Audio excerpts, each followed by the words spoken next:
할렐루야. 안녕하세요. 대전침례교회 매운성 목사입니다. 오늘 7월 9일 토요일 베드로전서 1장 17절에서 19절 말씀이 되도록 하겠습니다. 제가 봉독하고 함께 말씀을 나눠보겠습니다.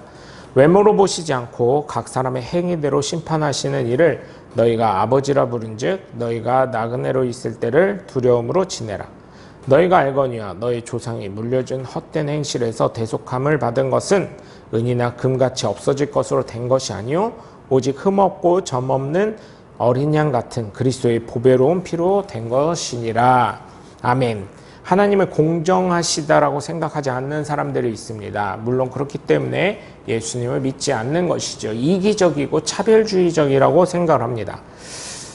그런데 죄송하지만 이러한 것을 충족해야 하나님을 공정하지 않다라고 할 수 있습니다. 첫 번째, 하나님처럼 어떤 것에 있어서 죄가 없어야 합니다. 그래야 공정하고 의롭다고 할 수가 있고 이기적이지 않다고 할 수 있습니다.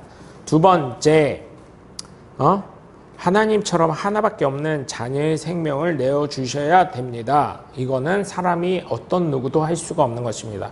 저도 제가 죽으면 죽었지 제 자녀를 죽이기는 굉장히 어렵겠다 생각을 했습니다. 세 번째, 죽음에 대한 문제를 해결할 수가 있어야 합니다. 이것에 대해서는 하나님 외에 어떤 누구도 어떤 신도 해결이 없다는 것을 저는 알 수가 있습니다. 그렇기 때문에 여러분 예수님을 믿지 않으면 결국은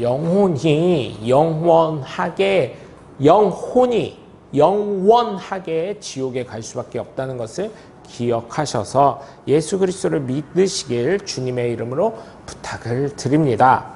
오늘 본문 말씀을 보시면 하나님에 대해서 베드로 사도가 선포하길 하나님은 각 사람의 행위대로 심판하시는 너희 아버지라고 하십니다. 그렇기 때문에 너희가 나그네로 있을 때 두려움으로 지내라고 하면서 나그네에 있을 때는 바로 본향이 되는 천국에 가기 전까지의 육신의 삶을 말하는 것인데 지금의 삶에 믿는 믿음의 사람과 같은 삶을 살아야 한다는 것을 얘기를 합니다. 이러면 베드로도 행위구원자입니까? 아닙니다. 예수 믿는 사람은 그 믿음에 합당한 삶이 되어야 한다는 것을 말하려는 것입니다. 너희가 알거니와 너희 조상이 물려준 헛된 행실에 대속함을 받은 것은 오직 그리스도의 보배로운 피로 된 것임을 선언하고 있습니다. 이것은 예수님의 십자가의 은혜를 선포하는 것인 줄 믿으시길 주님의 이름으로 간절히 축원합니다. 하나님에게 스스로 정하고 따르라고 하면 그게 공정하냐고 묻기도 합니다. 그런데 다른 방법이 없기에 하나님도 그렇게 정하신 것인 줄 믿습니다. 그렇게 하나님은 공정하신 분이라고 이야기하고 공의로우신 분이라고 이야기할 수 있습니다. 그러니 나의 대속물이신 예수님을 믿어 여러분의 죄를 모두 하나님 앞에서 용서함 받으시는 하나님의 복된 자녀들 되시길 주님의 이름으로 간절히 축원합니다. 나의 생각입니다. 1번, 하나님은 행위대로 심판하시는 분이신데 그 행위는 무엇을 말하고 있다고 생각하시나요? 2번, 내가 생각하고 있는 본향인 천국은 어떤 곳이라고 생각하시나요?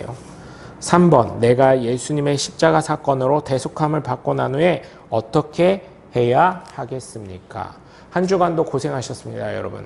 점점 무더위가 무르익고 기승을 부르고 있고 열대야가 있는데 여러분 정말 여러분의 삶을 통해 하나님의 놀라우신 은혜와 성령의 놀라우신 축복이 임하시길 주 예수 그리스도 이름으로 간절히 축원합니다.